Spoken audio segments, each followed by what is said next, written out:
Hello, good morning. அடையாளம் தொடர்கிறது. 7வது அடையாளம். வெட்டும் மின்னலைப் போன்று சிறுத்த இடை கொண்டவளே, மாரீச்சன் மாயமான் வேடம் பூண்டு வந்தான். மானில் இருக்கும் புள்ளிகள் இந்த மாயமானில் இரத்தினங்களாக இருந்தது. தோல் தங்கத்தால் ஆனதாக இருந்தது. இந்த மான் நீங்கள் இருக்கும் பஞ்சவடி பகுதியில் வந்து நன்றாக விளையாடியது. அதை பார்த்து ராமனிடம் பிடித்து தர வேண்டும் என்று நீங்கள் கேட்டீர்கள். உங்கள் மேல் கொண்ட அன்பினால் ராமன் சிறைபிடிக்க மான்பின் சென்றான். இதற்கு லக்ஷ்மணனுக்கு உடன்பாடு இல்லை.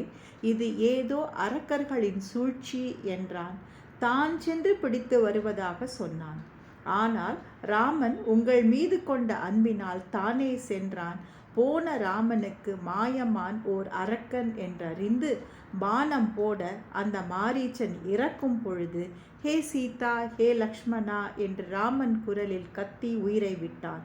பின்னே லக்குமணன் உங்களை பிரிந்து சென்றான். எதற்கு அப்புறம் என்று நான் சொல்ல வேண்டாம், உங்களுக்கே தெரியும் என்று இந்த அடையாளத்தை சொன்னார் அனுமார். 8ஆம் அடையாளம். மை போன்ற கருப்பும் உயர்ந்த மலர்களால் சூடப்பட்ட குழலும் கொண்டவளே, இன்ப துன்பம் ஒத்திருக்கும்படியாக ராமன் சுக்ரீவனோடு தோழமை கொண்டான். அத்தகைய சுக்ரீவனோடு சேர்ந்து உன்னை தேட சுக்ரீவனும் வானர சேனைகள் எல்லா திசைகளிலும் அனுப்பினான். சுக்ரீவன் என்னை அழைத்து தென் திசையில் சென்று தேடி வா என்று அனுப்பினான். அதை பார்த்த ராமன் மேலே சொன்ன அடையாளங்களை சொல்லி, இதை சீதையிடம் சொன்னால் அவளுக்கு நம்பிக்கை பிறக்கும் என்று ராமன் சொன்னான். இது மட்டும் போதாது என்று ராம நாமத்தை பொறித்த மோதிரத்தையும் கொடுத்து அருளினார் என்று இந்த மோதிரத்தை அடையாளம் காட்டினார் ஹனுமார். ராமநாமம் பொறித்த மோதிரத்தை பார்த்த சீதை அடைந்த தெய்வீக ஆனந்தத்திற்கு அளவே இல்லை. 9வது அடையாளம். திக்கு நிறை புகழாளன் என்றால் எல்லா திசையிலும் புகழ்பெற்ற ஜனக மகாராஜா. ஜனகருடைய யாகத்திற்கு விஸ்வாமித்திரரோடு ராம லக்ஷ்மணர்கள் சென்ற நாள், மாபெரும் சபை நடுவே சிவதனுசை ராமன் முறித்த நாள் சீதை நினைத்து பார்க்கிறாள். முதலில் ராமன் சிவதனுசை முறித்த பொழுது கண்ணில் தெரிந்தது இதே மோதிரம். ராமன் பாணிக்கிரகணம் செய்து கொள்ளும் பொழுது பார்த்த இதே மோதிரம்.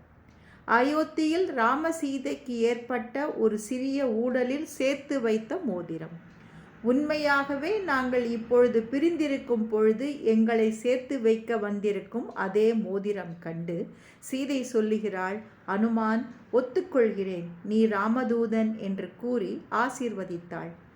அந்த மோதிரத்தை உச்சி மீது வைத்து ஆனந்தப்பட்டாள். பிறகு அதை கையில் ஏந்தி அதையே பார்த்து கொண்டிருந்தாள்.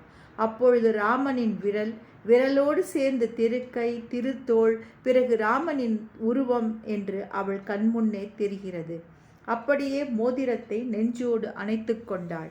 சீதைக்கு ராமனையே ஆலிங்கனம் செய்து கொண்டது போல் இருந்தது. பிராணனை விட வேண்டும் என்ற எண்ணத்தை கைவிட்டாள்.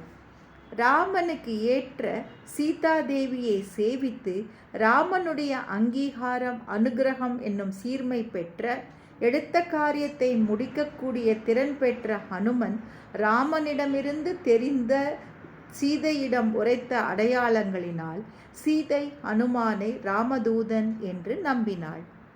பார்ப்புகழும் ஸ்ரீவில்லிபுத்தூரில் பிறந்த பட்டபிரான் பெரியாழ்வார் பாடிய பாசுரங்களை நாம் சேவித்தால் வைகுந்தத்தில் நித்திய சூரிக்கு இணையாக பகவானுக்கு கைங்கரியம் செய்யக்கூடிய பலனை பெறுவார் என்று பெரியாழ்வார் இப்பாசுரத்தை முடிக்கிறார். Thank you. Have a good day.